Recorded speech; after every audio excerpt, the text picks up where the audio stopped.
네, 이코노미 클럽 시간으로 이어가 보겠습니다. 오늘 함께 하실 분부터 소개해 드릴 텐데요. 레몬 리서치의 김민수 대표와 이 시간 함께 합니다. 대표님 안녕하세요. 안녕하십니까.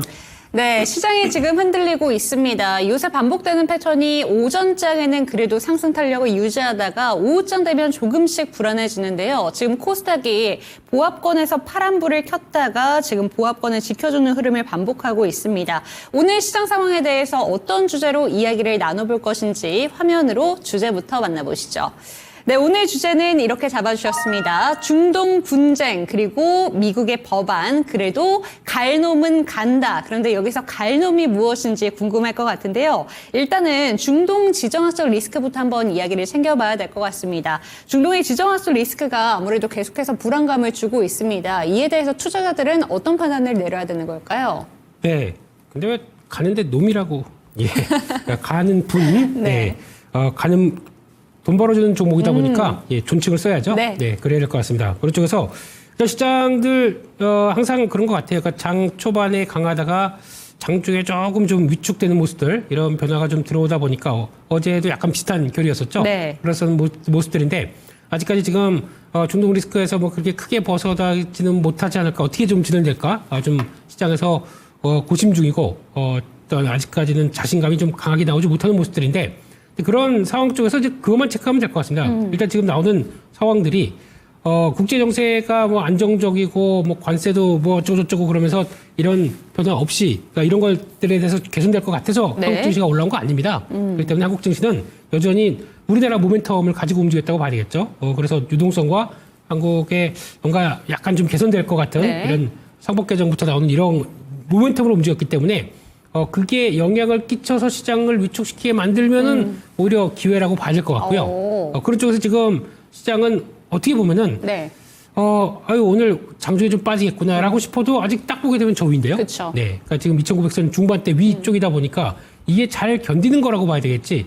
그것 때문에 지금 빠지면 어떡하나라고 고민하는 것보다는 그러니까 그렇다는 얘기는 최근에 주식 사신 분들이에요. 예, 최근에 주식 사서 어제 오늘 그러니까 약간 높이 베팅을 했는데. 네. 그럼에도 불구하고 이거 잘 견딜 수 있을까라고 생각하다 보니까 좀 그런 거죠. 아니면 벌써 이제 준비가 다 되셔서 좀 끌고 오다가 수익이 많이 나신 분들은 뭐 고점에서 요만큼 흔들리는 거 뭐 어때? 라고 보실 수가 있기 때문에 그런 큰 추세가 흔들리는지 아닌지 그걸 봐야 되겠죠. 그런 차원으로 보게 되면 지금 나오는 중동발 리스크는 일단 걱정되는 게 유가겠죠. 그쵸. 유가가 한 단계 더 튀면 어떡하나라고 보는데 유가가 지난번 어떤 75달러대 이상으로 또 강하게 들어가지는 못하는 모습들이에요. 그렇기 때문에 아직까지는 이를 통해서 리스크가 아직 뭐 조금 더 봐야 되겠지만 확산되기라고 보기에는 조금 더 아직 이스라엘이 좀 공격적으로, 그러니까 이란이 또 목소리가 공격적으로 나온다고 하더라고요. 예, 그럼에도 불구하고 아직은 혹시나 여기서 그럼 좀 격화돼서 뭐 미국이 얘기하는 네. 또 벙커버스터인가요? 예, 그거 가지고 또 공격했다. 그러면 이게 더 확산이 아니라 거기서 이제 일단락으로 볼 수가 있죠.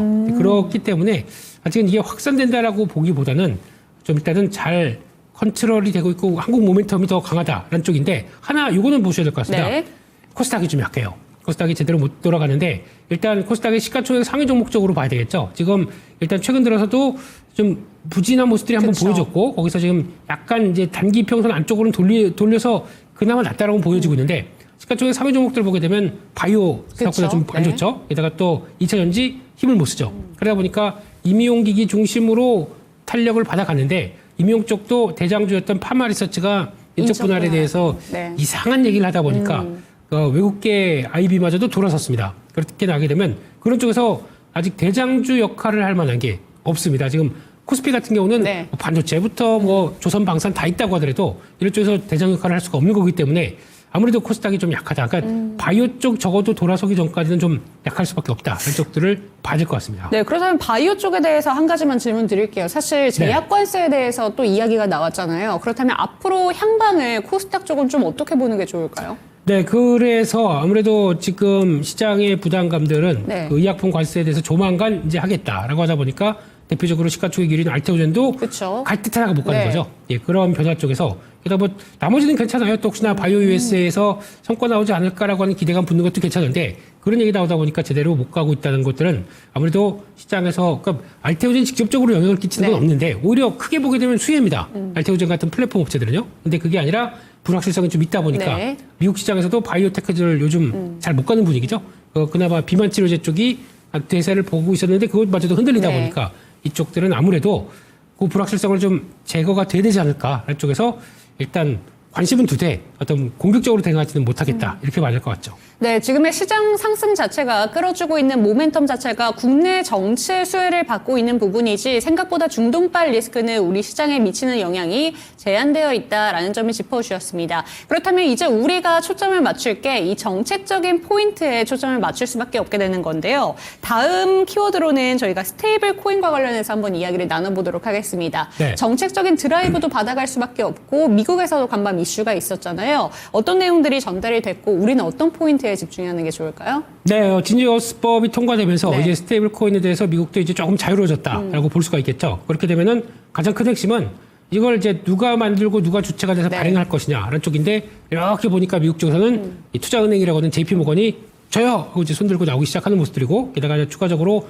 비자나 마스터카드 회사들도 네. 만들기 시작합니다. 왜냐하면은 솔직히 비자나 카드 회사 같은 경우는 이걸 발행하면서 제사를 깎아먹는 내용들이 그렇죠. 나와요. 왜냐면 결제는 기존에 잘 쓰고 있는 신용카드 왜 이걸로 하라고 이거 안 되는데라고 하면서 할 수밖에 없습니다. 왜냐면 여기서 선점을 못한다. 네. 그러면은 뒤처질 수밖에 없기 네. 때문에 그런 쪽으로 나가고 마찬가지로 월마트나 아마존도 하겠다라고 하다 보니까 자체 코인을 통해서 결제망을 확보해놓고 그게 확산되기 시작한다는 걸 좀 이어가겠다는 쪽이죠. 그런 쪽에서 아마 이 부분은 계속 이제 결제와 관련된 쪽, 그러니까 발행 주체와 결제와 관련된 쪽들에 대한 네. 흐름을 본다 그러면 약간 이제 플랫폼 역할을 하는 쪽들이 누가 될 것이냐. 그러다 여기서 뒤처지지 않겠다라는 쪽이다 보니까 계속 또 내가 대장이요라고 나올 수가 있는 모습들이기 때문에 계속 지켜봐야 될 것 같고 한국 같은 경우도 마찬가지인데 한국에서도 일단 똑같이 어떤 이제 법안과 관련된 쪽들이 어떻게 나오느냐에 따라서 미국과 똑같이 나오지는 않겠죠. 그래서 누가 주체가 돼서 나올 수 있겠느냐라는 쪽들을 계속 또 확보하면서 봐야 될 것 같은데 은행권들도 준비를 하고 있다고 네. 얘기 들읍니다. 그런 쪽에서 가장 크게 보게 되면 그러면 스테이블 코인, 뭐 지역 화폐 이런 식으로 나오기 시작하면서 또 STO도 있겠죠. 그래서 누가 대장이 될 것이냐라는 쪽들인데 첫 번째는 만약에 발행을 한다고 하더라도 은행이 발행을 한다고 하더라도 그걸 만들어줄 수 있는 플랫폼을 갖고 있는 네. 쪽들이 제일 중요하겠죠. 그러다 보니까 지금은 되게 30분마다 거래되고 있는 아톤 이것도 어떻게 보면은 가장 그동안에 은행이나 그리고 증권사나 이런 쪽으로 좀 영향을 미쳤기 때문에 제가 보기에는 대장 쪽의 역할을 할 수 있는 쪽이 예. 아톤 아니면 뭐 핑거 이런 종목들이죠. 네. 이런 종목들이 가장 그 역할을 하지 않을까라고 이제 발행과 관련된 쪽들은요. 그래서 할 것이라고 보고 있고 그러면 결국에는 또 이거를 이제 결제를 하고 이제 유통하는 과정들이 나오게 되면 똑같이 증권사는 네. 어떻게든 영향을 끼치지 않을까라고 하게 되면 증권주가 가장 좋지 않을까라고 생각하고 있는데 요즘 또 그와 관련돼서 가상화폐와 엮여 있는 증권사 중에 하나가 하나투자증권이죠. 역시나 강합니다. 쉽게 안 밀리고요. 그러다 보니까 이런 것들도 관심을 가져보시면서 특히 지금은 또 STO 쪽도 같이 눈길이 가야 되겠죠. 네. 네, 그래서 아마 정부 쪽에서도 3종 세트 그 가상화폐 ETF, 또 스테이블 코인, 그다음에 또 STO까지 나온다라고 하게 되면 그것도 눈여겨 볼 수 있는데 STO는 이제 실물 쪽에서 변화가 들어온다라고 하게 되면 대표적인 게 이제 서울 옥션이라고 봐야 될 것 같아요. 물론 주가는 한번 움직일 때마다 강했다가 이거 제대로 되는 거야, 마는 거야, 뭐 이런 쪽인데 뭐 여기서 잘 지지하고 물량 소화하고 움직인다 그러면 이런 것들도 하나의 또 변화가 될 수 있기 때문에 서울 옥션의 또 강점은 그거죠. 이 회사는 그러니까 요즘 인플레이션이 이제 작동하는 분위기죠. 요즘 부동산 계속 올라가고 있는데 다른 자산 쪽으로 옮기고 있죠. 그렇죠. 네. 내가 부동산 우리 앵커님도 사실 부동산 잘 올라가고 있어요. 그런데 내가 큰 손이니까 네. 더 해보고 싶어라고 하게 되면 미술품 이런 것도 그렇죠. 인플레이션이 네. 올라갔을 때 해치 역할로. 수혜가 이해되는 네. 모습들이 아닐까 싶기 때문에 그런 쪽으로 본다. 그럼 이것도 또 이제 그러면 이런 회사도 우리나라 1위의 또 미술품 경매사기 때문에 거기서 가격이 올라간다? 수수료도 올라가겠죠. 그런 쪽의 측면도 있다고 봐야 될 것 같습니다. 근데 주가가 이렇게 왔다 갔다 이렇게 되면은 고점만 되면 누가 때리려고 하기 네. 때문에 당장은 좀 그렇겠죠. 근데 이게 어느 정도 매물소하고 좀 어떤 변화가 나올지 STO 얘기 나오면서 어떤 변화가 나올지는 또 지켜볼 필요가 있다. 그렇게 바라보고 있습니다. 네, 스테이블 코인뿐만이 아니라 지역 화폐랑 STO 관련해서도 관련된 종목들의 주가 흐름까지 살펴주셨으니까 체크해 보셨으면 좋겠고요. 추가적으로 NH투자증권에서 다음 주 수요일부터 이틀 동안 이 스테이블 코인과 관련된 코퍼리 데이를 개최한다고 했는데 이 참여하는 기업들로 인한 좀 매수세도 몰리고 있다는 점 체크하셨으면 좋겠습니다. 이번에는 오늘 또 빼먹을 수 없는 종목 중에 하나가 네이버가 있습니다. JP모건에서 비중 확대 의견을 내면서 단숨에 52주 신고가를 경신했거든요. 네. 이쪽은 어떻게 보실까요? 요즘 카카오 올라가는데 속이 엄청 쓰렸었죠. 예, 그래서 나는 왜? 라고 네. 했던 부분들이 그런 것 같아요. 카카오 올라가면서 삼성전자와 SK하이닉스처럼 예, 네이버 카카오도 예, 마치 경쟁처럼. 그렇죠. 2등이 더 강했던 네. 모습들이 나오다 보니까 속상했다가 네이버 기다려 이러면서 이제 네이버도 강한 모습들로 나오고 있고요. 뭐 어떤 대표적으로 최근에 움직였던 핵심적인 내용들은 우리 하정우 AI스트 네. 위원이십니까? 위원장이십니까? 이분이 네이버 소속이다라고 쪽에서 기대감을 좀 키우는 모습들인데 근데 그거보다는 제가 보기에는 아까 말씀드렸던 이제 만약에 스테이블 코인을 한다라고 하더라도 그래도 국내 쪽에서 어떤 인프라를 갖고 있는 쪽 아닙니까? 네이버페이, 카카오페이 이런 식으로 네. 그러다 보니까 그런 인프라를 활용할 수 있다라는 게 가장 강점인 것 같고 일단 또 정부에서 주최하는 이제 AI 쪽들을 이제 푸시를 하는데 그럼 거기서 AI LLM과 함께 대규모 언어 모델을 통해서 AI 혁신을 우리도 이끌어 가겠다라고 하는 이제 준비를 하는 과정 쪽에서 그럼 누가 중심이 되겠느냐라고 하다 보니까 이제 네이버나 카카오도 같이 부각을 받는 모습이라고 봐야 되겠죠. 근데 제가 보기에는 정부 성격상 대기업 쪽을 밀어주는 거는 조금 좀 그러지 않을까. 네. 그쪽에서 이제 분위기는 이제 맞춰간다고 봐야 되겠죠. 그런 쪽에서 중소기업 쪽으로도 체크한다라고 하게 되면 그게 더 중요하지 않을까 싶기 때문에 그러면 이제 우리나라에선 그래도 이제 정부 레퍼런스, 정부 공공기관 쪽에서 어느 정도 수주를 했었던 레퍼런스를 보게 되면 코난 테크놀로지. 코난 테크놀로지. 여기에 좀 눈에 띄고 있고요. 네. 솔트룩스도 있는데 탄력은 오늘 코난이 좀 더 강하네요. 이런 식으로 약간 중소형주 쪽에서 AI 소프트웨어 쪽으로 강한 종목들도 눈여겨볼 필요가 있지 않나 이런 쪽으로 봐야 될 것 같고요.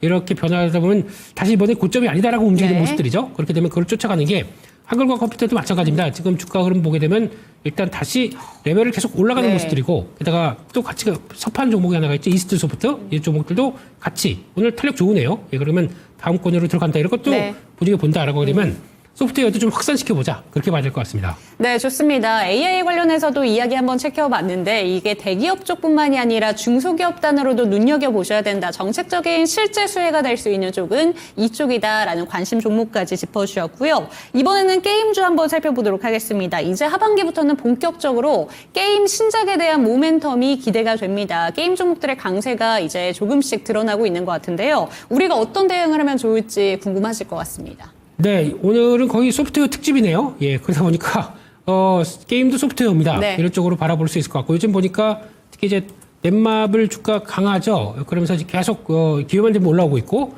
그리고 또 크래프톤 좋다는 얘기는 아는데 이거 왜 이렇게 안 가라고 하던 게 오늘 크래프톤도 주가 이제 좀 번쩍번쩍 움직입니다. 네. 이런 쪽에서 크래프톤은 오늘 보니까 이슈가 하나가 있었던 게 피지컬 AI. 그러니까 즉 크래프톤도 AI의 두뇌를 담당한다. 이쪽으로. 결국에는 신사업을 잘하고 있는 쪽으로 다 가네요. 그렇죠. 네. 하고 있는데, 그러니까 지금 게임사가 잘하는 조건 쪽에서 이제 AI가 얼마나 결부되느냐 네. 이게 중요하다고 보는데 그로 인해서 어떤 비용을 많이 줄일 수 있겠죠. 그러니까 지금 기존엔 다 인건비 개발자들이 다 하던 거를 네. AI가 돌아가기 시작하면서 조금 더 도와주기 시작한다 그러면 비용 줄이고 시간도 단축하고 이런 쪽이 나올 수 있다 보니까 게임사에 대한 기대감이 높아지겠죠. 이런 쪽으로 봤을 때 대형사들이 변하고 있다는 점들 그리고 또 어제 보니까 드디어 인류 3대 숙제 하나인 펄어비스의 검은 사막이 네. 드디어 11월 달에 이제 개봉이 된대요. 출시가 된대요. 된다고 네. 얘기하더라고요. 그러다 보니까 어제 번쩍하는 것처럼 기대감이 있는데 그게 구체화된다 그럼 이런 식으로 반응을 하겠죠. 이런 쪽으로 보게 되면은 하나씩 둘씩 나오는구나 라는 쪽에 대해서 이것도 한번 봐야 될 것 같고 또 거의 전설처럼 된 회사 중에 하나가 NC소프트는 원래 주가가 그 모양이야. 네. 라고 했던 건 이런 것까지 움직이죠. 그러다 보니까 이것도 지금 게임사들에 대해서 그러니까 아까 말씀드렸던 소프트웨어, AI 붙어가지고 그 신작 이 세 가지가 맞물린다라고 하게 되면 기대감이 커질 수 있다는 쪽에서 또 이렇게 얘기 나올 때 쫓아가면 좀 아무것도 안 됩니다. 네. 약간 주춤했을 때 계속 잘 보자 그렇게 봐야 될 것 같습니다. 네, 게임 종목들도 한번 이야기 체크를 해봤습니다. AI가 성장하게 되면 같이 좋은 흐름을 보여줄 수밖에 없는 쪽이다라고 짚어주셨고요. 그렇다면 마지막으로 탑픽 종목 한 가지 짚어주시죠. 아까 말씀드렸는데요. 네, 슬쩍 어떤 던졌는데, 종목일까요? 예, 그래서 부드러운 동쪽이라고 그러죠. 이스트 소프트, 예, 이쪽 회사 아마 똑같이 지금 아까 말씀드렸던 이제 소프트웨어 쪽에서 성과를 네. 낸다라고 했을 때 그래도 보안 쪽과 그리고 같이 정부 성격에 봤을 때 좀 같이 연결 끼친다 그러면 이런 회사들도 한번 좀 레벨업 되지 않을까 하는 쪽에서 오늘 매매가 붙어 있는 모습들인데 거래 증가하고 직전 고점 넘어간다. 네. 탄력 나쁘지 않은 것 같습니다. 그래서 직전 고점까지 오게 되면 한 25,000원대 정도까지 26,000원대 부분까지는 좀 들어가지 않을까 안쪽에 포인트를 맞추면서 한번 보셨으면 좋겠고요. 하면 26,000원대 정도까지 보면서 네. 손절가는 한 2,500원 정도까지 바라보시고 레벨업 되는 과정들 한번 보셨으면 좋겠습니다. 네, AI 관련된 수혜 종목으로 기대된다라고 이야기해 주셨죠. 오늘의 탑픽 종목으로는 이스트 소프트 짚어주셨습니다. 목표가로는 26,000원, 손절가 2,500원 챙겨가시기 바랍니다. 오늘 말씀 감사드립니다. 감사합니다.